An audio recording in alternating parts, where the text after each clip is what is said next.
Assalamualaikum warahmatullahi wabarakatuh. Masih bersama saya lagi Kang Dul Karet ya. Hari ini ada pertanyaan nih, Bang, coba tolong sepilkan obat pembeku karet yang paling bagus. Nah, hari ini saya akan menjawab pertanyaan itu sampai selesai. Sebelum itu jangan lupa ya, di like, komen, juga subscribe. Aku ini udah lama nih nggak nyadap, sekitar 2 mingguan karena hujan. Tapi pas ketika aku lihat HP ada pertanyaan seperti itu, maka akan aku langsung jawab ya. Jangan skip video ini supaya tidak gagal paham. Tapi sebelum itu saya kasih tahu dulu ya, apa sih pembeku itu? Pembeku getah karet itu berfungsinya untuk mengeraskan latek yang cair ya. Karena gini, latek itu kalau toh tidak dibekukan setelah disadap, itu khawatirnya hujan. Belum kering hujan, akhirnya kita rugi dong nyadap ya, kalau enggak dibekukan. Terus apa, Bang, pembeku karet yang paling baik menurut Abang? Sebenarnya ada banyak jenis pembeku karet ya, tapi yang saya rekomendasikan ialah ini, Sintas ya. Ini kandungan sintasnya adalah asam formiat atau asam semut nih. Ini dari pemerintah ya, setiap petani itu dapat 1 dus ya. Cuka karet buatan Indonesia, satu-satunya asam semut atau asam formiat yang didistribusikan di Asia Tenggara ya. Satu-satunya cuma Sintas ini yang terbaik menurut saya ya. Karena gini, Sintas ini kalau diobatkan ke getah karet, dia akan nahan air. Jadi obat itu nggak bakal keluar di dalam latek itu. Jadi bercampur dengan latek jadi satu. Jadi walaupun tahu udah 3 hari, dia tetap aja nggak bakal lepas dari dalam karet itu. Beda sama TSP. TSP kita obat paling besoknya udah keluar air kan, udah terpisah antara TSP sama lateknya. Tapi kalau Sintas enggak, dia tetap ada di dalam karet itu. Jadi karet itu tetap berat dan kualitas baik. Beda TSP. Kalau TSP itu memang murah, cuman kalau kita jual ke pabrik nanti tes-tesannya di keliper karet itu jadi turun. Karena apa? Karena mengandung pasir. Kita tahu kalau TSP kita campur air, kita aduk kan jadi coklat itu. Nah, itu kan mengandung debu tuh sama pasir. Nah, debu itulah yang menyebabkan keliper kita jatuh. Kalau keliper kita jatuh, maka harga pun akan turun. Tapi kalau keliper kita tuh bagus, harga pun akan bagus gitu ya. Nih, saya merekomendasikan Sintas ini. Saya tidak tahu ya ini belinya di mana, saya juga tidak tahu. Yang jelas saya ini dapatnya dari pemerintah di Sebun. Ini di daerah kami. Kalau di daerah sampean wallahu alam ya, saya tidak mengetahuinya. Tapi yang saya rekomendasikan adalah Sintas ini. Soalnya kenapa? Dia bisa menyimpan air dan berat juga. Namanya latek ada airnya kan berat ya. Dan juga pabrik gak akan menolak. Pasti kelipernya bagus kalau pakai ini. Beda kalau sama pakai TSP ya. Dan juga nih, kalau kita menggunakan pembeku getah atau menggunakan TSP ya, triple fosfat. Walaupun fosfat itu sama-sama asam ya, tapi beda ya.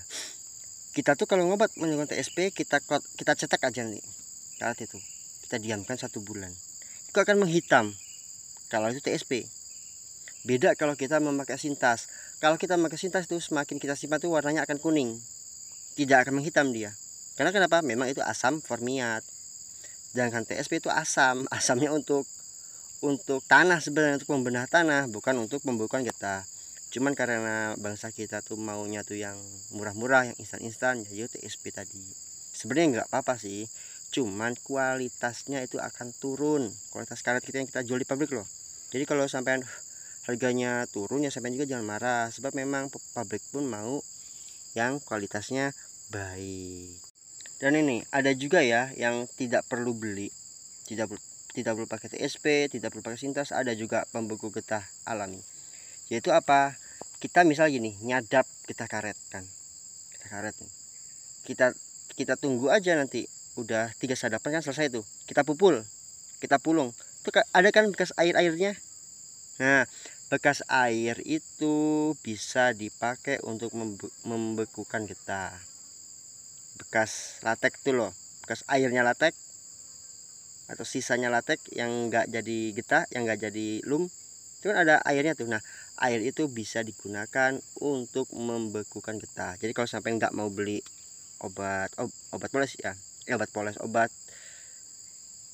pembeku getah. Jadi gini, udah satu sadapan selesai, satu sadapan nih, dan besoknya sampai mau nyadap lagi, itu sampai balik, cekit sampai balik, kan di situ ada tuh bekas airnya.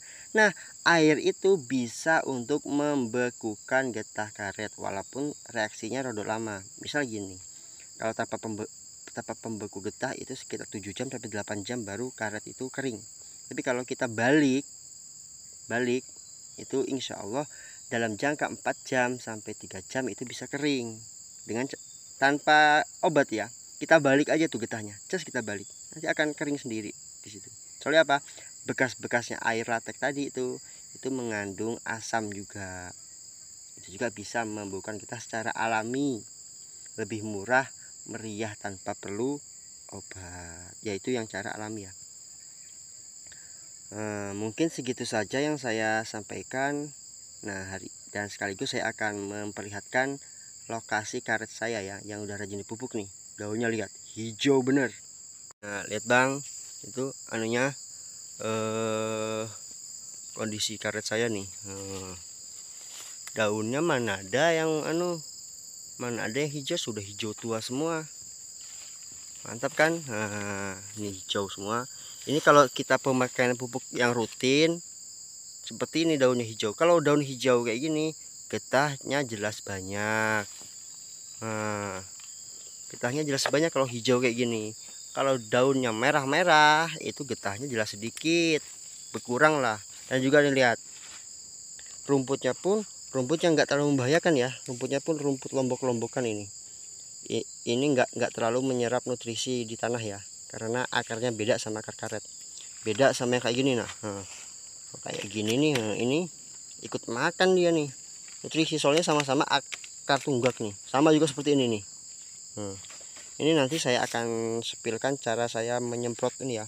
Soalnya hati-hati loh ya, jangan asal semprot pohon ladang karet kita. Soalnya kalau kita semprot kok salah obat, itu nanti khawatirnya tanah atau akar serabut yang ada dalam tanah itu bisa mati juga, karena akar serabut lah yang meresap nutrisi.